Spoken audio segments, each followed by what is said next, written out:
was now about to be realized. The boys were perplexed.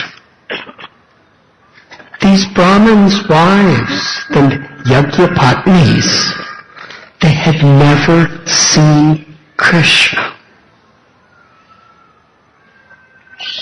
When they would go to the marketplace to get things for their homes, because they were mothers, sometimes the Brijavasi ladies who would sell flowers or sell fruits, they would talk about Krishna. In fact, that's all they talked about was Krishna.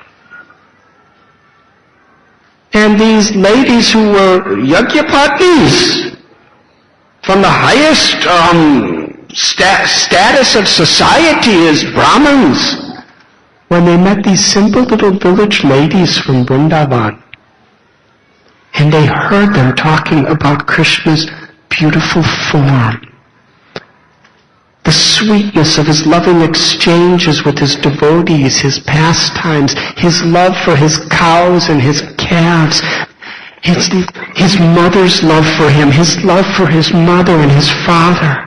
When they would hear about the exchanges of Vrindavan and the beauty of Krishna, they were totally enchanted, mesmerized. They surrendered their hearts in love to Krishna. And it's not that they were sitting in hari-katha like we are, where there's formal narrations taking place. They were just shopping, hearing these ladies more or less gossiping with one another about Krishna.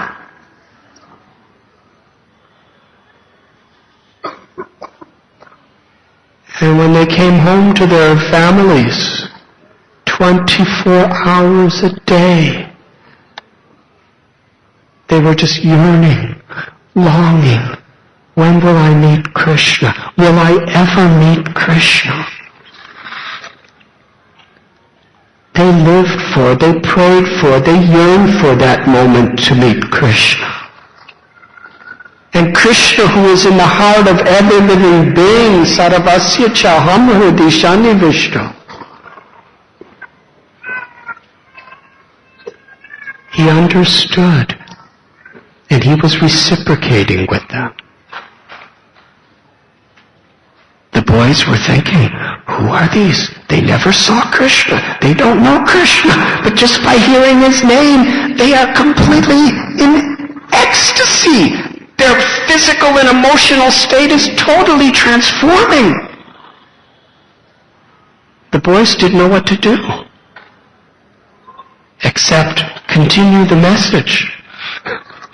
They said, Krishna Balaram, they're close by in a forest and they're very hungry. Please bring them some food. They sent us. The Yagyapatnis, it was the moment of the life that they yearned for. Lom-yam.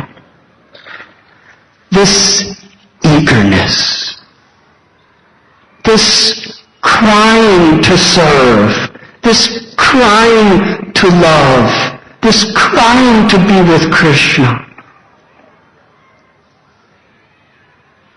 Rupa Goswami explains, this is the price of love for Krishna. The yearning to love. The Yagyapatnis, simply by hearing while they were shopping these beautiful narrations, their yearning to be with Krishna, like a blazing fire, literally burned away every misconception, every tinge of ego, and every attachment to the world. Instantly, they brought the very, very best foods that were prepared for the yajna. And instantly they were preparing the best foods that they knew how to make within moments and putting them on nice trays and beautiful vessels, and left their homes, their husbands, their fathers, some of their sons, daughters. They forbid them from going.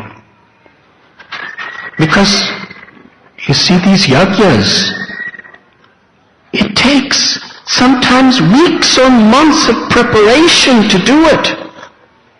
And they were needed there. But they left. Because Krishna was calling for them.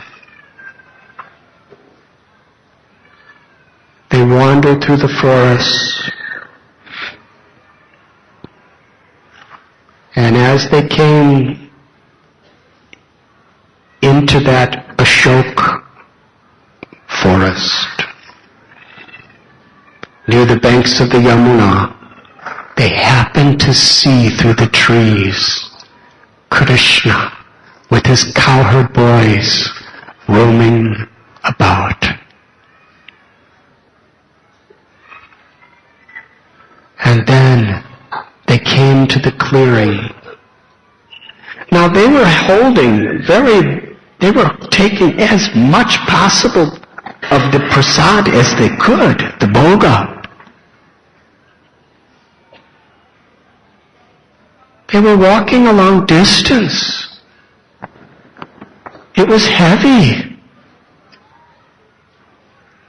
And in the forest there's so many dangers. But they did not experience any inconvenience. Paramdrisvami vartate. They could pass through every obstacle. They could pass through every pain. They could pass through all the insults of the people that were their own loving relatives because of their eagerness to serve.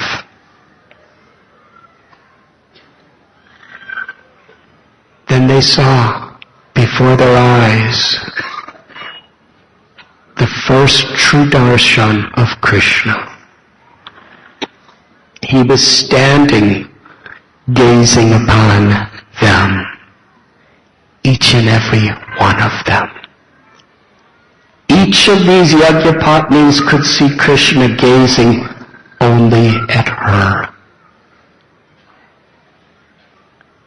His complexion was the very summum bonum, complete essence of all beauty. It was the hue of a newly formed monsoon rain cloud. And the cloth that he was wearing was brilliant, yellow like lightning.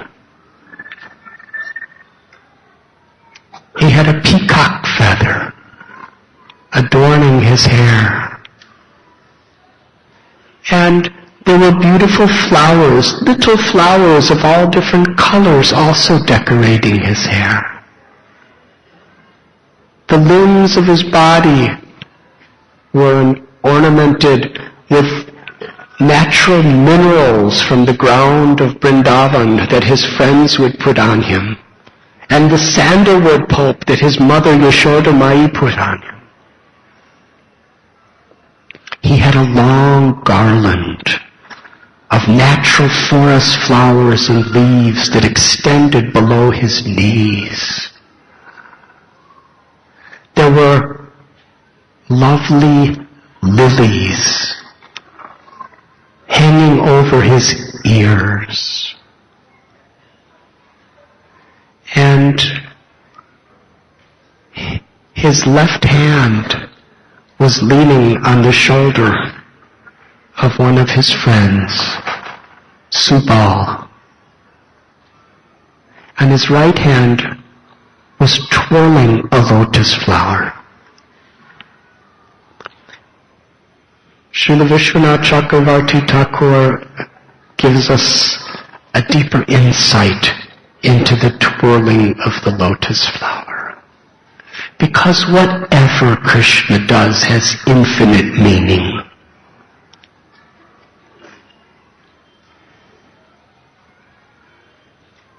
Krishna was speaking silently to the Brahmins' wives that this lotus flower is your heart, and it is now in my hand, and I'm twirling it around. And due to your love, my heart is now twirling around like this lotus flower. As the Yagyapatnis looked upon Krishna, they saw his beautiful hair, which is like black silk, was curling around his lovely moon-like face and his cheeks. And his lotus-like eyes were gazing with such affection upon them. Krishna was smiling. The very essence of Krishna's beauty is his smile. The Yagyapatnis standing, holding the offerings, having the first darshan of Krishna. Yekatha mam prapadyante tam stataiva bhajamyaham. For many years, they were meditating on Krishna. Even when they were young, much younger, they would hear the stories of Krishna in the marketplace. They were yearning, yearning, and yearning with the desire to serve and to love. And now Krishna was reciprocating with their love by revealing himself, smiling upon them in such a way that their hearts were conquered. Through the doors of their eyes, they brought Krishna inside and placed him on a lotus bed that was their hearts. And there, Krishna, who actually entered the form that they were seeing in front of their eyes, entered just as he was through their eyes into the lotus of their heart. And there he embraced them, and they embraced him. And all of the distress was relieved. Srimad Bhagavatam compares it to when a great yogi realizes his eternal self, then he is eternally free from all the distress of the ahankar, or the false ego of I, me, and mine.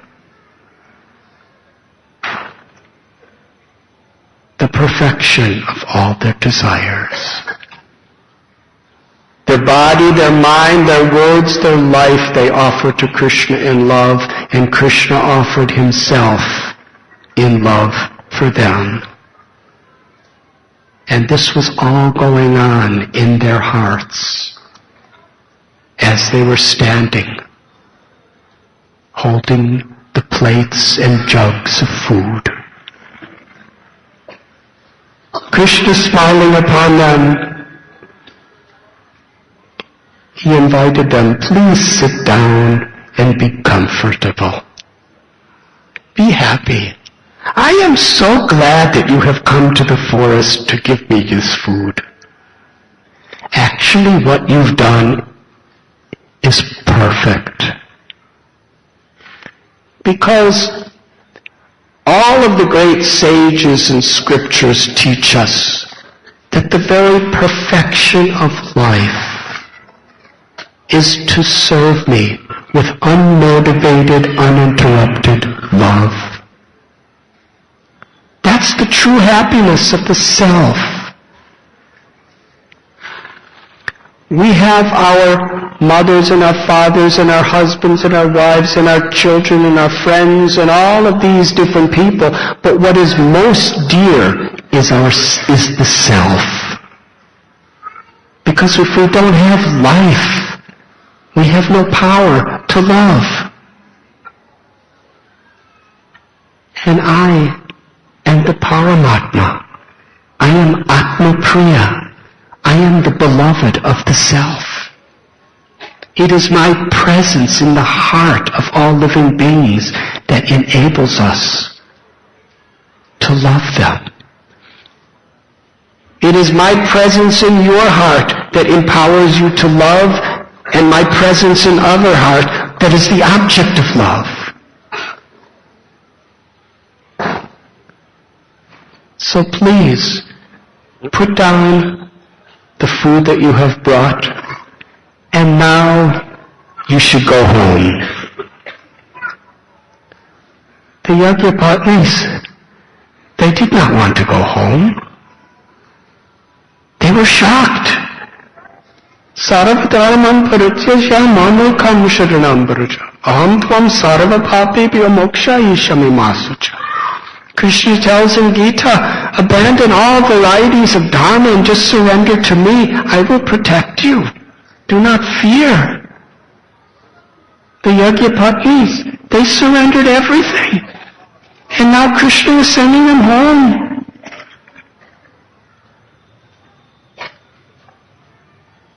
So graciously and desperately, they offer their appeal to Krishna. Yegatamam papatyante tamstataiva bhajanyah. That you say that according to how one surrenders to you, you reciprocate accordingly. We have sacrificed, surrendered, abandoned everything for you. All we want is you. We don't want anything but to serve you and to love you. We've longed for this moment our whole life. It's not becoming of you to send us back home.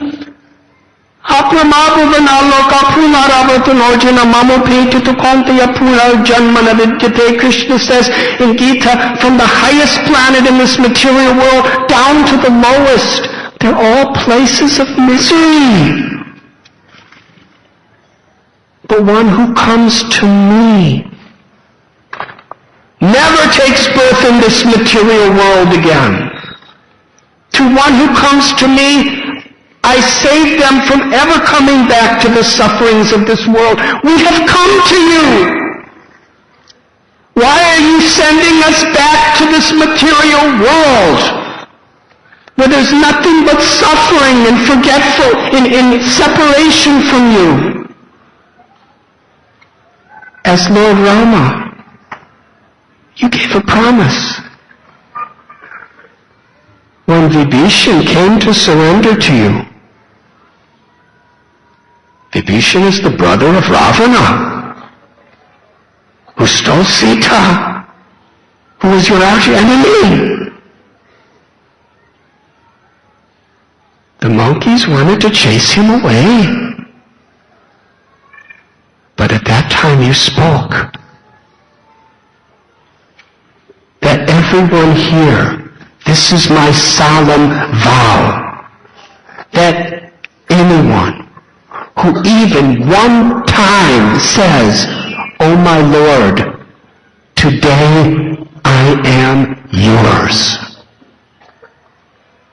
Even if Ravana himself were to say sincerely, "My Lord, today I am yours," I will give that person my protection for the rest of eternity. We are yours. Protect us.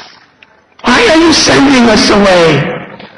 When a river rushes out from a mountain cave, the river can't go back into the mountain cave. It must naturally complete its course of flowing toward the ocean. We have left everything of this world only to be here with you. We cannot go back. If a person is born blind and lives his whole life without vision and then miraculously is given perfect vision to see everything, can that blind man reject his good fortune and lose his vision to be blind again? Is that what you're asking us to do? We have been in darkness, in blindness, and now in your presence, we are in the light of your grace. We cannot go back. Our relatives, our husbands, they've rejected us for our surrender to you. Let us stay. Their words, which were sincere and spoken with deep love, affected Krishna's heart. And Krishna replied, I have accepted your love. I am forever indebted to you. But please know that one does not attain love for me simply by physical proximity. Real love for me is realized through hearing about me, worshiping my form of a deity, through meditating upon me and chanting my names and glories.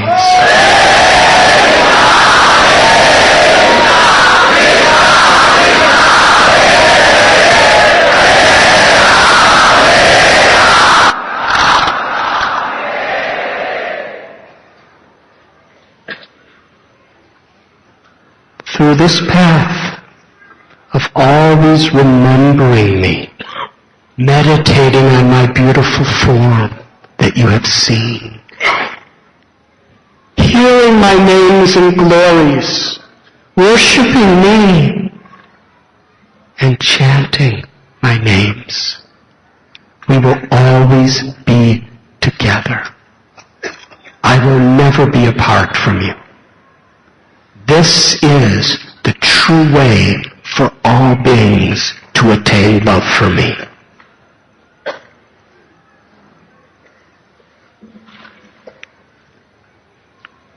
There's a famous story of Srila Prabhupada where devotees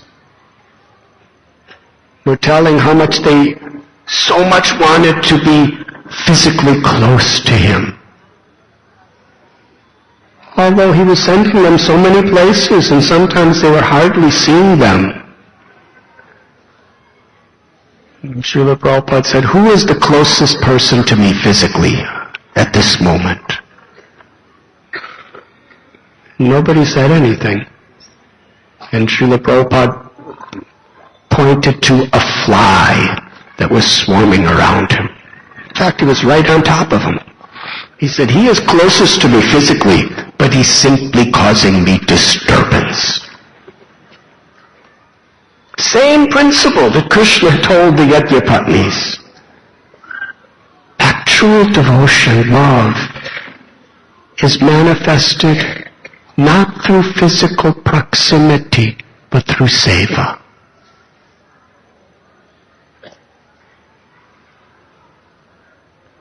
Do not try to see Krishna, but serve Krishna in such a way that Krishna is pleased to see you.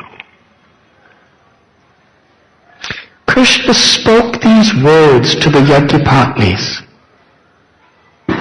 with such compassion, with such concern, with such love. They had complete faith. They became ecstatically happy. They offered all the food to Krishna, and then they returned to their homes. But as they were leaving, they had already took that beautiful presence of Krishna that was in front of their eyes and brought him so deep in their hearts. And he never left them there.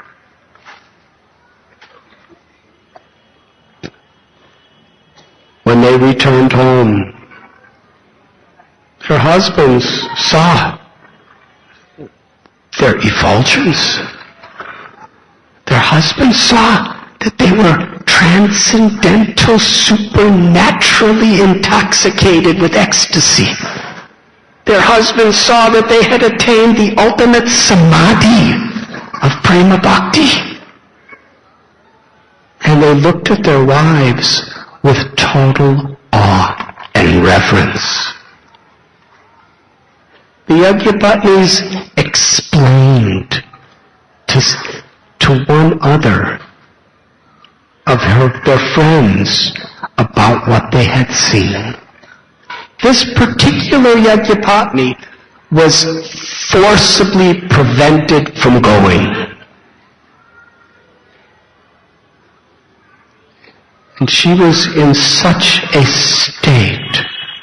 She was literally a prisoner in her own house, yearning for Krishna. All the others left to go offer him seva. The chance of a lifetime. It may never come again. She was in such a deep state of separation that she closed her eyes. Upon hearing the other Yajnapatni's explanation, and took Krishna so deep in her heart, and Krishna appeared in her heart and embraced her.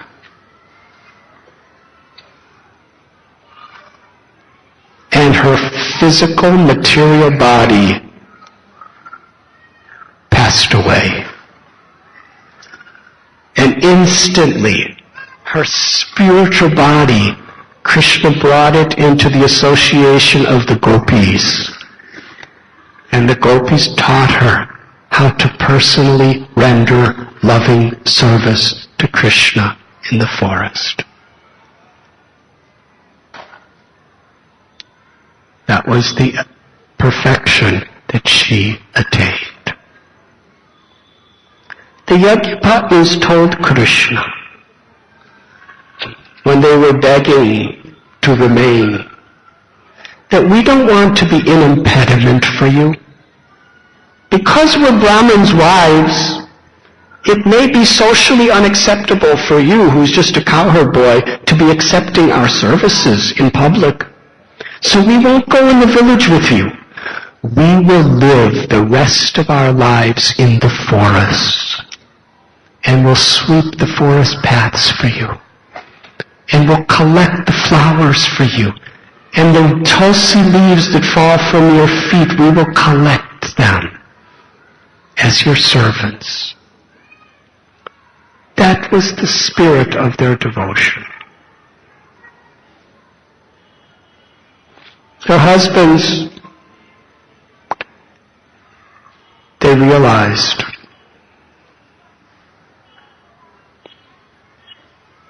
that they were ignorant fools. And they began to condemn themselves. The very purpose of all Brahminical activities, all philosophy, all knowledge of Vedas, all scriptures is only to please Krishna. And we had the opportunity to directly, personally please him. He sent his friends. And we neglected them. We ignored them. We hurt their hearts. because we were so intoxicated with these rituals. The hell with our being Brahmins. Our first birth to our parents, our second birth, Brahminical initiation, our third birth, initiation into the performance of Vedic sacrifices. To hell with our have been brahmacharis in the school of our gurus for so many years. Our wives never did that. To hell with all of our knowledge of slokas and mantras, tantras, yantras, mujas, pujas, and all of our great learning. Our wives don't know any of that. To hell with our hundreds and hundreds of followers who will do anything we say. We are their teachers. We are their spiritual masters. Our wives don't have any followers.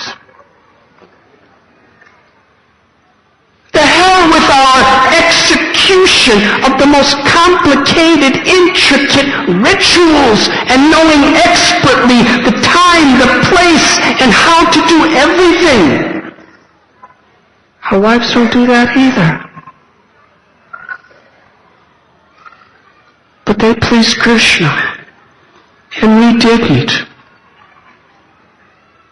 We are fools. From that point on, the Brahmins accepted their wives as their spiritual masters, their gurus, for the rest of their lives. They no longer thought, this is my wife, or this is my daughter.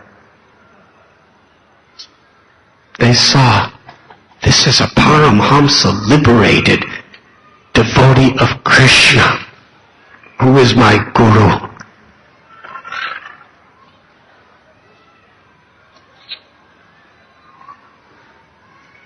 Shukadeva Goswami, he ends this chapter by telling how the Brahmins could have gone to where Krishna was after learning all of this. But they knew that Kamsa had spies everywhere. And if Kamsa found out that these Brahmins had gone to surrender to Krishna, Kamsa would have killed them. Out of fear of Kamsa, they did not go. But the Yagyapatnis, they had no fear of Kamsa. They had no fear of anything. Because they had love. Vajahure mana Srinanda Nandana Abhaya Charanara Vindare. Govinda Das prays that my dear mind, please worship the divine son of Nanda, Sri Nanda Nandana. Always remember him. Because in doing so, one becomes fearless. In this world, perhaps the most powerful emotional influence is fear. We fear hunger. We fear losing money. We fear losing our loved ones. We fear losing our health. We fear death. We fear earthquakes. We fear enemy nations with nuclear bombs. We fear mosquitoes. There's unlimited fears that are in all of our lives. Bajahure Mana Srinandanandana Abhay Charanada Vindare.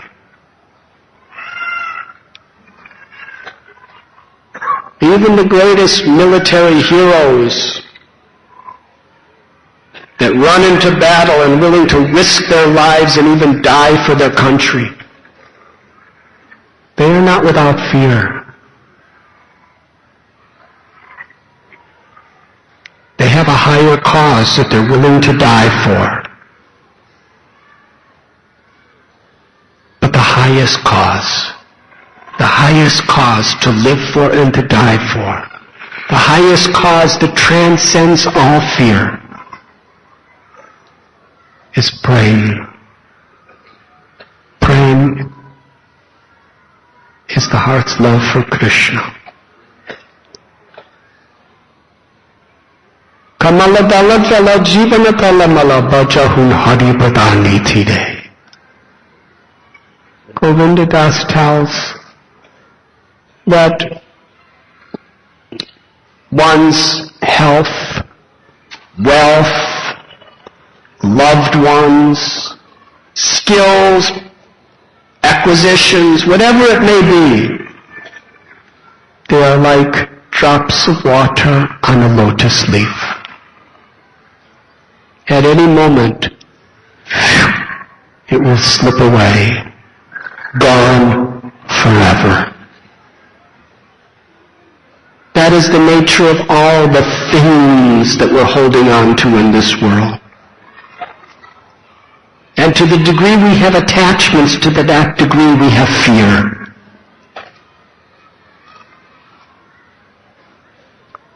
To be fearless means to be detached.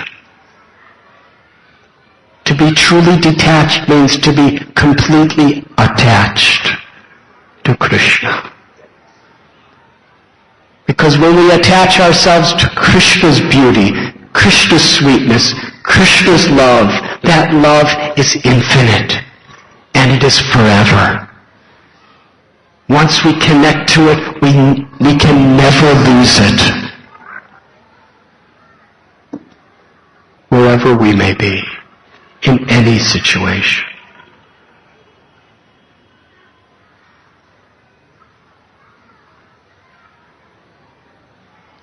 Krishna then took all the food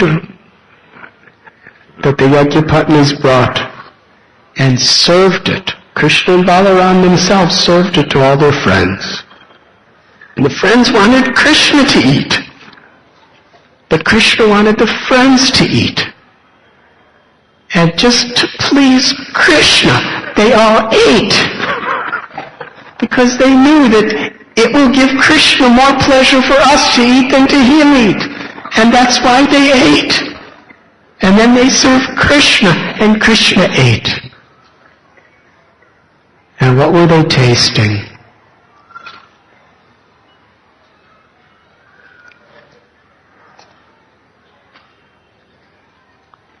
Patram pushpam palam toyam yome bhakta prayachchati. Offer me a leaf of flower, fruit, or water with devotion, and I will accept it. Krishna was tasting the love of the Yagyapatnis, and he was sharing that love with all of his friends. This is one of the great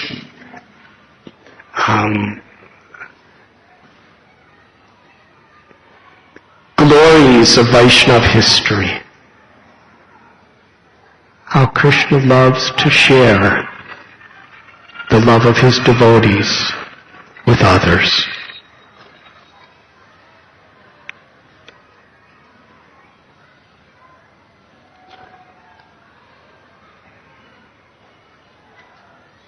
This is Vrindavan. And coming for this yatra, this is actually our purpose. Whatever inconveniences, whatever austerities or whatever blissful moments, let us keep seeking the essence. What is that essence? Pleasing Krishna. Sri Chaitanya Mahaprabhu taught us how to reach that essence. Gopi Bhartur Padakamalayora Das Das Das Anudas. To be the servant of the servant of the servant of the servant.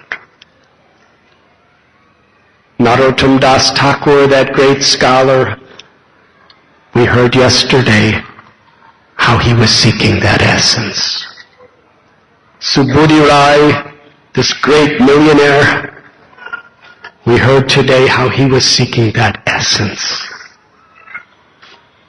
The Yagyapatnis, we heard how they were seeking this essence. What is the essence? To serve, to give pleasure to Krishna. And what gives pleasure to Krishna? When we serve those who he loves. Vaishnav Seva is the ultimate benediction that Krishna gives us. And Jivadaya, sharing the great gift of bhakti that we have received with as many people as possible.